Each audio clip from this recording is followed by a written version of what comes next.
வயது முதிர்ந்த அம்மா ப்ளஸ் கண்ணே தெரியாத அவங்களோட பையன். இவங்க 2 பேரும் பார்த்தீங்க அப்படின்னா பாலகிருஷ்ணபுரம் பாலத்துக்கு கீழே வெயிலில் உட்காந்து எல்லா டயத்துலையும் இந்த பாத்திரம் விற்றுட்ருப்பாங்க.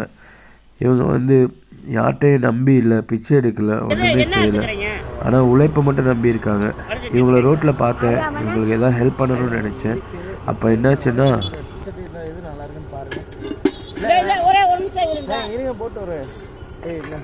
நல்லா வெயிட்டாக இருக்குன்னு பாருங்க.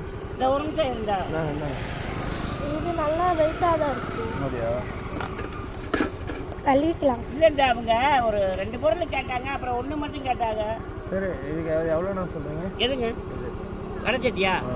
ஏன் 650 ரூபா சொன்னேன், நீங்கள் 50 ரூபா குறைச்சிக்கங்க, 600 ரூபா கொடுங்க. பொருள் நல்லா இருக்கும், நாங்களும் வாங்கி நல்லா இருக்கும். பொருளுக்காக நல்ல பொருளாக வாங்குவேன், உங்களுக்காக தான். சரிங்க, எவ்வளோங்க போட்டு விட்றீங்க? பாவம் வச்சுட்டு உட்காந்துருப்பீங்க.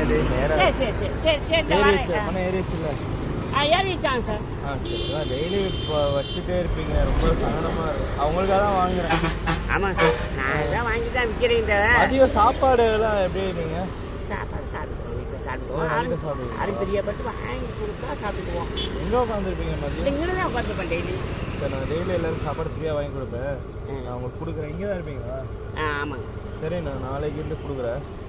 சரி சரி சார், ரொம்ப நன்றிங்க. இல்லை அதுக்கு இல்லை, பார்ப்பேன் டெய்லி ஏதாவது வாங்கணும்னு நினைப்பேன். இப்படி கஷ்டப்பட்டு நல்லா இருக்கும் சார். பொருள் வீட்டில் போய் காமிங்களே, எனக்கு இது இதாகாட்டி கூட பரவாயில்ல. இல்லை நல்லா தரமாக இருக்கும், உங்களுக்கு நல்லா இருக்கும். இது ஆப்போசிட் நல்லா இருக்கும், போய் காமிங்க.